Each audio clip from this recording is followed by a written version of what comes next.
दफा कहा है भाई कि गाड़ी चलानी सीख लो, कम से कम कंदूस साहब की मुहताजी तो खत्म हो। हम बहन भाई जब मर्जी जाके शॉपिंग कर आए।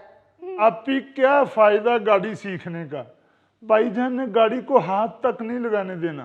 रहने दो, आप अपनी सुस्त मिजाजी की वजह से गाड़ी नहीं सीखते, वरना चाबी तो मैं लड़ झगड़ के भी ले लूं। उन्हें पता नहीं क्यों लगता है कि मैं गाड़ी में बैठा तो गाड़ी का इंजन बैठ जाएगा।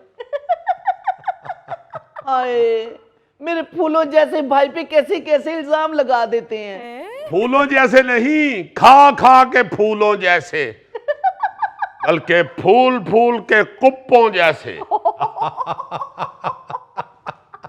वैसे आपस की बात है, चौथे मोहल्ले से कोई आपसे गाड़ी मांगे ना तो आप फौरी उसे चाबी देते हैं। अच्छा, तो मेरे भाई की बार क्या होता है आपको? अल्लाह माफ करे, अल्लाह पाक खैर करे। मुझे कोई एतराज नहीं है इनका गाड़ी में बैठने पे। हाँ, अलबत्ता टेक्निकल फॉल्ट है।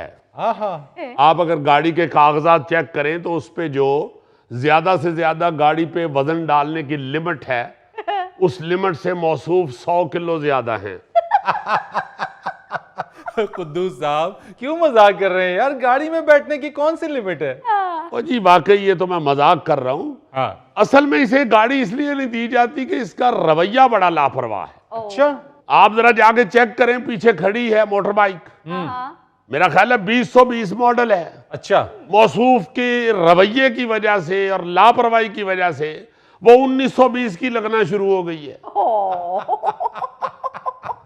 बिल्कुल आप ठीक कह रहे हैं कुद्दूस साहब, मोटरसाइकिल हो या कार हो, जिसने खरीदी हो उसी को तकलीफ होती है। हाँ। किसी और को तकलीफ नहीं होती, बेशक वो आपकी सगी औलाद ही क्यों ना हो। नहीं सर जी, मैं तो बाइक कभी कभी चलाता हूँ, ज्यादा तो शरफू चलाता है, वो तो वन व्हीलिंग भी करता है। अभी पूछ लेते हैं, शरफू। छोड़े भाईजान, गरीब आदमी है। एक मिनट ठहरे जरा मियां मनशा साहब। जी साहब जी। और तुम मोटर बाइक पे सौदा सलफ लेने जाते हो? नहीं साहब जी, मैं तो पैदल जाता हूँ, ये 7 तो दुकानें हैं। मोटर बाइक चलाए हुए तुम्हें कितनी देर हुई है? 2-3 महीने हो गए। ये अब्दुल सलाम ने कब चलाई है मोटर बाइक लास्ट टाइम? ये घंटा पहले अपने दोस्त की तरफ गए हुए थे। जाओ मेरा बेटा अंदर। जी सर। आप बताइए सर, ऐसे शख्स को दे दिया करूं अपनी गाड़ी की चाबी? भाईजान मैं तो नहीं कह रहा था, आप ही कह रही थी कि गाड़ी सीख लो, और मैं कह रहा था कि आप भाईजान की गाड़ी को नहीं छेड़ना चाहिए। आप भाईजान को कहें कि मुझे अलहदा कोई छोटी मोटी गाड़ी ले दें। छोटी मोटी गाड़ी तुम्हें ले दूं? तुम छोटी मोटी गाड़ी में पूरे आ जाओगे? मज़दा लेके देना चाहिए तुम्हें। उड़ाए मजाक मेरे भाई का, रखे अपनी चाबी अपने पास। मैं अपने भाई को किस्तों पे गाड़ी निकलवा के दूंगी, चाहे वो सड़कों पे चलाए चाहे जंगल में चलाए। भाभी, जंगलों में गाड़ी चलाना आसान काम नहीं। एक दफा मैं जंगल में जा रहा था, मेरे पीछे हाथी लग गया। ओह, मैंने गाड़ी तेज कर दी, ओह हाथी भी तेज हो गया। वाह वाह। अचानक गाड़ी ने 2-3 दफा मिसिंग की और बंद हो गई। हाथी मेरे नजदीक से मुझे क्रॉस करते हुए मेरे आगे आ गया और कहने लगा, मैं जीत गया, मैं जीत गया, जीत गया, मैं जीत गया, जीत गया, मैं जीत रानी गया। अंकल क्यों झूठ बोल रहे हैं? हाथी तो इतना मोटा होता है, वो डांस कर ही नहीं सकता। तुम कर सकते हो डांस? हाँ, मैंने आप ही की मेहंदी पे किया था। तो हाथी को मौत पड़ी हुई है। हाथी डांस कर सकता है। इंसान के 2 हाथ 2 पांव होते हैं, हाथी के 4 पांव होते हैं और एक जैसे होते हैं जैसे बिलियर्ड के पाए होते हैं। और बैठ जाए हाथी के मुंशी। यू नो, असल जंगल का बादशाह हाथी होता है। अच्छा जी। शेर तो तेने रौड़ा ही है दोस्त, ये तो फार्म 47 ना बादशाह बने हैं। रानी अंकल, आप तो ऐसे ही हाथी के डांस से मुतासर हो गए। असल जंगल का बादशाह शेर है। और जंगल को मैं ज्यादा जानता हूं या तुम जानते हो? असल बादशाह हाथी होता है। तुम्हें क्या पता नमकीन हलवा खाने वाले। कद्दूस, कितनी देर नाचा मेरे सामने हाथी, कितनी देर। मैंने लिफ्ट नहीं कराई, मुझे नहीं पता कौन सा स्टेप लगा रहा वो। और यकीन करो एक वेल नहीं दी, एक वेल नहीं दी। अच्छा, हाँ, मैंने साफ कह दिया, ना मैं वेल लेता हूं ना देता हूं। वेल वेल चौधरी अशरफ दे नादी वेल।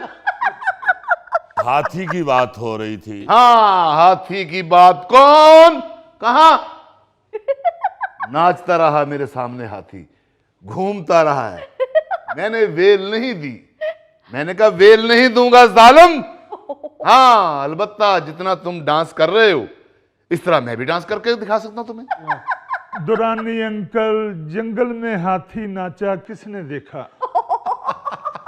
अब्दुल सलाम साहब, जंगल में मोर नाचा किसने देखा? Exactly exactly.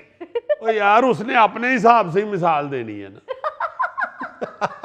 नहीं इरफान नहीं, मेरी एक बात सुन लें। अब जब तक आपकी अम्मी कोई घर में मुलाजिम नहीं रखेंगी मैं तब तक घर वापस नहीं आऊंगी। अब बस मुझे फोन ना करना। अस्सलाम वालेकुम जी। अजीब तमाशा बनाया हुआ है, कोई बात नहीं सुनता। हाँ, सदके जाए मेरी बच्ची, इधर आ, क्या हुआ है तुझे? इधर आ मेरे पास। अम्मी आपको नहीं पता मेरे साथ इतनी ज्यादती हो रही है। मैं जब से इस घर में शादी करके गई हूँ ना, डस्टिंग मैं करूं, बर्तन मैं धोऊं, कपड़े मैं धोऊं, सफाइयां मैं करूं, खाने मैं बनाऊं, मैं बहू उस घर की क्यों मुलाजिम हूं? मेरी बच्ची के नसीब जल गए। ओहो, ठहर भी जाओ एक मिनट। बेटा, क्यों इस तरह कर रही हो? आप उस घर की बेटी हो, अब बहू नहीं हो। हाँ जी। हाय हाय, क्या हो गया है? घर में एक आधा मुलाजिम तो होना चाहिए ना। अम्मी यही बात तो मैं आपसे कहती हूँ, घर में एक मुलाजमा तो होनी चाहिए ना। नहीं बीबी, तू तो चुप कर। ये है असल में हमारे खानदानी निजाम का अलमिया। हाँ जी। जो कुछ बेटी के लिए सोचते हैं वो बहू के लिए नहीं सोचते, हाँ जी। और जो कुछ बहू के लिए सोचते हैं वो बेटी के लिए नहीं सोचते। बिल्कुल। Exactly exactly. फरीद साहब, जब मैं बंदूक उठाता हूं तो मैं शेर के लिए भी वही सोचता हूं और बंदर के लिए भी वही सोचता हूं, ओह लकड़ बग्गे के लिए भी वही सोचता हूं और हाथी के भी लिए वही सोचता हूं, वाह। क्योंकि दोनों में जान है। अरे दोनों में जान है। या तो है ना कि हाथी में जान है और लकड़ बग्गे में सेल पड़ते हैं। No no never. हाथी में भी जान है और लकड़ बग्गे में भी जान है। अरे दोनों में जान है बस्ती वालों, अरे दोनों में जान है। ओहो दुरानी भाई, आप अपनी मदारी लगाकर बैठ जाते हैं।